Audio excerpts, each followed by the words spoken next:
Selamat pagi teman-teman. Terima kasih sebelumnya sudah bergabung dengan kelas saya di kelas 10 pelajaran ekonomi ya teman-teman. Nah, pelajaran ekonomi kali ini saya mau kita semua di sini membahas mengenai faktor produksi nih. Nah, apa aja nanti yang bakal saya jelasin? Yang pertama, saya akan membahas mengenai apa sih sebenarnya faktor produksi itu gitu ya. Nah, terus kira-kira jenis-jenis faktor produksinya tuh ada apa aja nih gitu kan. Nah, selanjutnya saya akan juga membahas sebenarnya tujuan dari faktor produksi ini tuh apa sih gitu ya.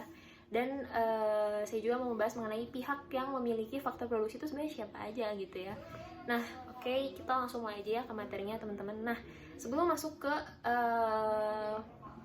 daftar isi yang tadi saya sampaikan, sebelumnya saya mau tahu dulu nih dari teman-teman. Teman-teman tahu nggak sih apa itu faktor produksi gitu?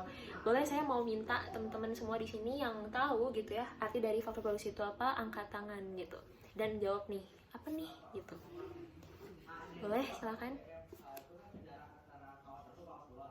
Nah, betul banget ya teman-teman. Nah, jadi singkatnya tuh faktor produksi itu merupakan segala sesuatu yang dibutuhkan gitu ya agar kegiatan produksinya itu berjalan dengan lancar nih. Kalau misalnya kalian di tempat ini masih ada yang bingung kira-kira apa sih faktor produksi itu sebenarnya, dari tadi dijelasin pengertiannya nggak ngerti juga. Saya akan memberikan suatu ilustrasi gitu. Nah, kalian punya buku kan ya? Saya juga punya nih. Saya bukan buku sih, saya lebih ke binder gitu ya.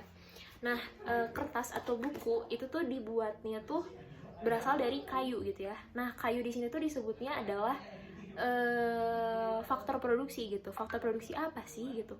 Sumber daya alam gitu, karena kayu itu berasal dari sumber daya alam. Nah, selanjutnya kan nggak mungkin ya kayu tiba-tiba berubah jadi buku, itu nggak bisa gitu ya. Jadi harus diolah dulu nih. Nah, orang yang mengolahnya itu disebut dengan tenaga kerja gitu teman-teman.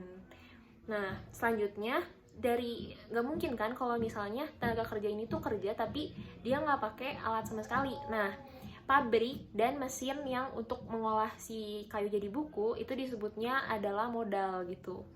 Nah, selanjutnya juga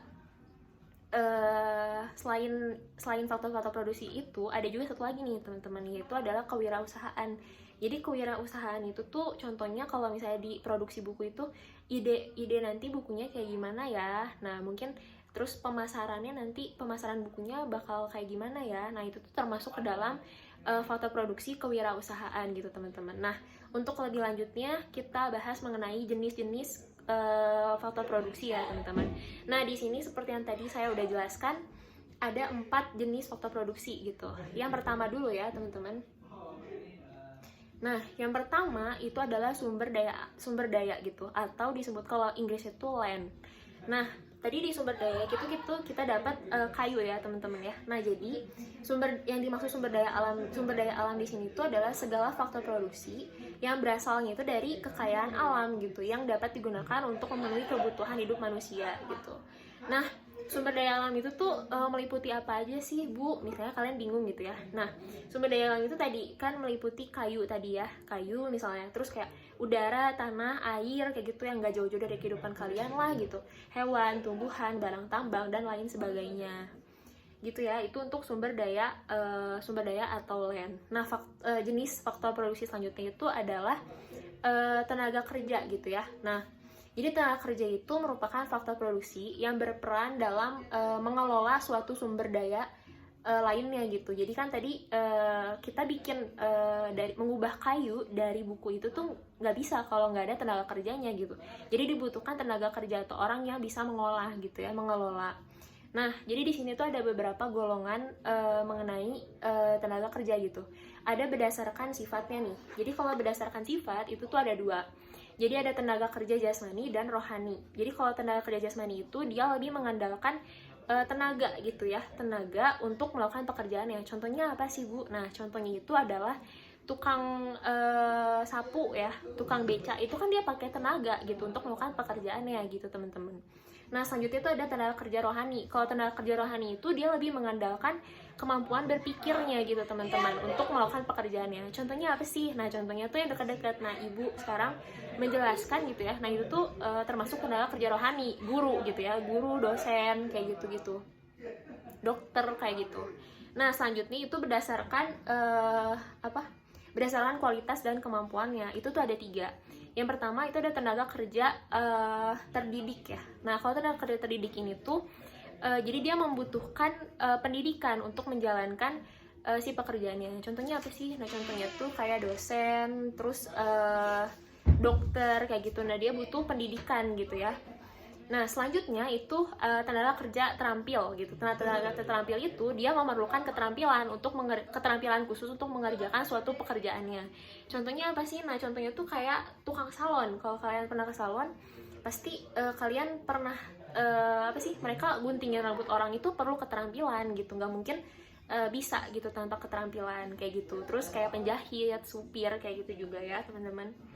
Selanjutnya itu adalah tenaga kerja tidak terdidik dan tidak terampil. Jadi mereka nggak butuh pendidikan, mereka nggak butuh keterampilan gitu, tapi mereka bisa melakukan pekerjaannya. Contohnya apa sih? Nah, contohnya itu kayak pemulung, tukang sampah, misalnya tukang asongan, kayak gitu-gitu ya, teman-teman. Oke, selanjutnya kita lanjut ke jenis-jenis faktor produksi yang lain. Yang ketiga itu adalah modal gitu. Nah, modal ini tuh merupakan faktor produksi yang memiliki peranan dalam mempercepat serta membantu kelancaran proses produksi nih, teman-teman. Nah, jadi modal itu tuh terbagi jadi beberapa ya. Ibu mau sebutin nih. Yang pertama itu berdasarkan sifat. Kalau berdasarkan sifat itu ada 2. Ada modal tetap sama modal lancar. Jadi kalau modal tetap itu dia itu modal yang memiliki sifatnya tuh tahan lama gitu. Jadi kayak jangka waktunya panjang. Contohnya apa sih? Kendaraan, terus kayak mesin, kayak bangunan, kayak gitu-gitu. Nah, yang kedua itu modal lancar. Jadi modal lancar itu modal yang jangka waktu itu pendek. Jadi kalau nggak sekali pakai itu habis. Contohnya apa sih? Kertas, kayak gitu, dan bahan bakar contohnya. Nah, selanjutnya itu adalah berdasarkan sumber.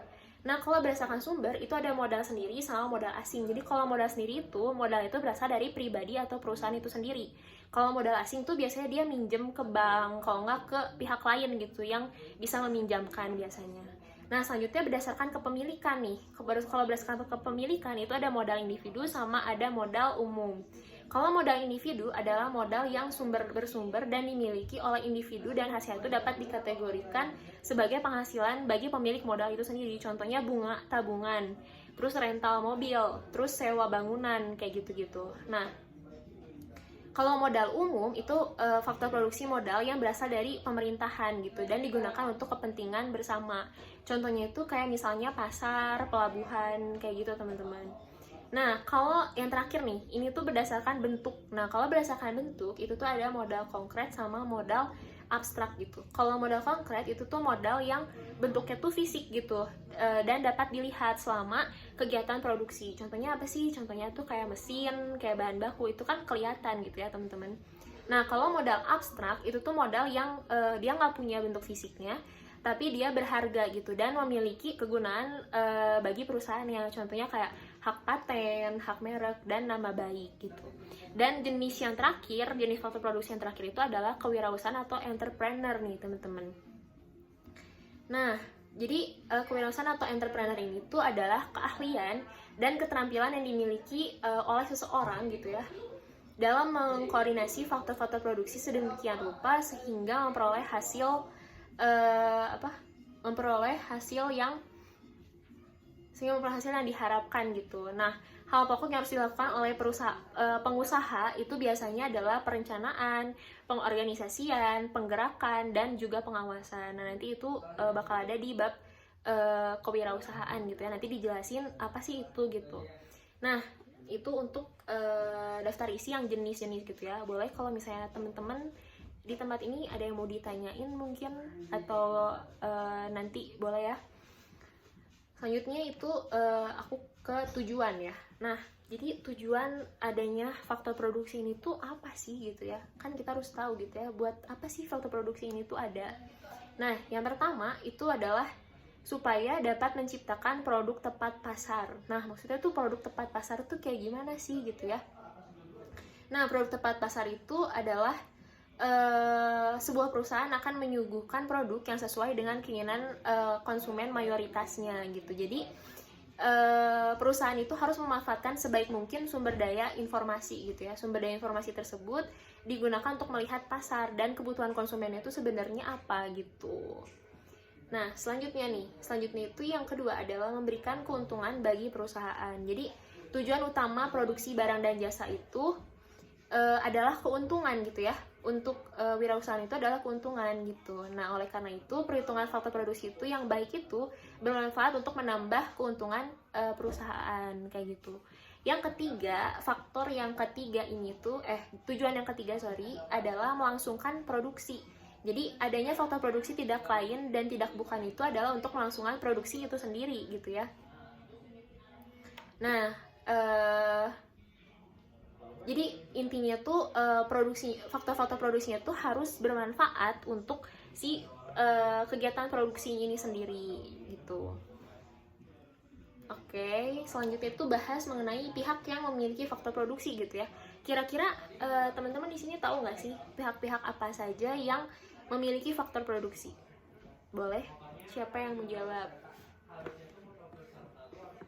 Iya, benar banget ya. Jadi apa sih, pihak yang memiliki faktor produksi itu bisa seorang individu atau seorang kelompok atau misalnya perusahaan kayak gitu tuh, itu bisa aja punya faktor produksi gitu ya.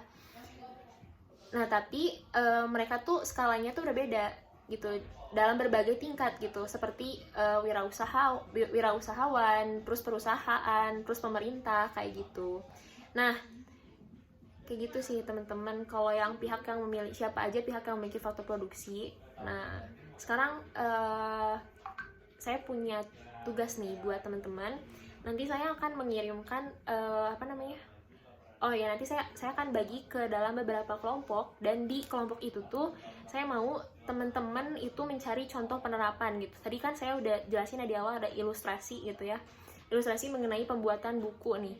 Nah, saya mau teman-teman semua di sini juga mencari ilustrasi atau contoh penerapan mengenai faktor produksi yang tadi udah saya jelasin gitu ya. Yang jadi sumber dayanya siapa, yang jadi modalnya itu siapa, apa gitu ya, yang jadi kewirausahaannya itu apa, kayak gitu ya. Teman-teman cari, didiskusiin di dalam kelompok yang sudah saya bagikan. Nanti boleh nanti setelah pertemuan selanjutnya saya akan membahas kembali gitu. Gitu aja sih teman-teman tugas dari saya. Terima kasih sudah bergabung dengan kelas saya. Selamat siang.